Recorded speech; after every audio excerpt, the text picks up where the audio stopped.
اور اللہ ہی نے ہر چلنے پھرنے والے جاندار کو پانی سے پیدا کیا، تو ان میں سے بعض ایسے ہیں کہ پیٹ کے بل چلتے ہیں، اور بعض ایسے ہیں جو 2 پاؤں پر چلتے ہیں، اور بعض ایسے ہیں جو 4 پاؤں پر چلتے ہیں۔ اللہ جو چاہتا ہے پیدا کرتا ہے، بے شک اللہ ہر چیز پر قادر ہے۔ ہم ہی نے روشن آیتیں نازل کی ہیں، اور اللہ جس کو چاہتا ہے سیدھے راستے کی طرف ہدایت کرتا ہے۔ اور بعض لوگ کہتے ہیں کہ ہم اللہ پر اور رسول پر ایمان لائے اور ان کا حکم مان لیا، پھر اس کے بعد ان میں سے ایک فریق پھر جاتا ہے، اور یہ لوگ صاحب ایمان ہی نہیں ہیں۔ اور جب ان کو اللہ اور اس کے رسول کی طرف بلایا جاتا ہے تاکہ پیغمبر ان کا قضیہ چکا دیں، تو ان میں سے ایک فریق منہ پھیر لیتا ہے، اور اگر ان کو حق ملتا ہو تو اس کی طرف قبول کر کے چلے آتے ہیں۔ کیا ان کے دلوں میں بیماری ہے، یا یہ شک میں ہیں، یا ان کو یہ خوف ہے کہ اللہ اور اس کا رسول ان پر ظلم کریں گے؟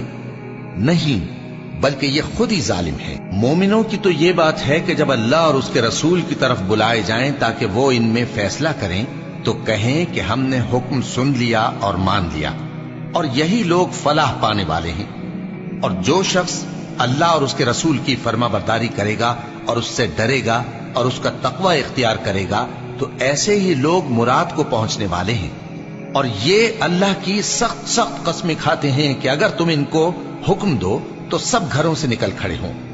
کہہ دو کہ قسمیں مت کھاؤ، پسندیدہ فرما برداری درکار ہے، بے شک اللہ تمہارے سب اعمال سے خبردار ہے۔ کہہ دو کہ اللہ کی فرما برداری کرو اور رسول کے حکم پر چلو۔ اگر منہ موڑو گے تو رسول پر اس چیز کا ادا کرنا ہے جو ان کے ذمے ہے، اور تم پر اس چیز کا ادا کرنا ہے جو تمہارے ذمے ہے۔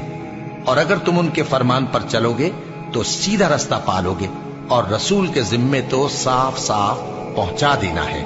جو لوگ تم میں سے ایمان لائے اور نیک کام کرتے رہے، ان سے اللہ کا وعدہ ہے کہ ان کو ملک کا حاکم بنا دے گا، جیسا ان سے پہلے لوگوں کو حاکم بنایا تھا، اور ان کے دین کو جسے اس نے ان کے لیے پسند کیا ہے مستحکم و پائیدار کرے گا، اور خوف کے بعد ان کو امن بخشے گا۔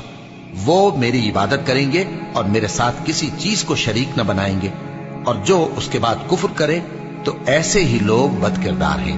اور نماز پڑھتے رہو اور زکوٰۃ دیتے رہو اور پیغمبر کے فرمان پر چلتے رہو تاکہ تم پر رحمت کی جائے۔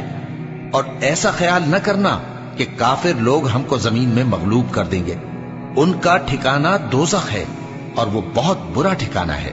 مومنوں، تمہارے باندی غلام اور جو بچے تم میں سے بلوغ کو نہیں پہنچے 3 دفعہ یعنی 3 اوقات میں تم سے اجازت لیا کریں، ایک تو نماز فجر سے پہلے، اور دوسرے گرمی کی دوپہر کو جب تم کپڑے اتار دیتے ہو، اور تیسرے عشاء کی نماز کے بعد۔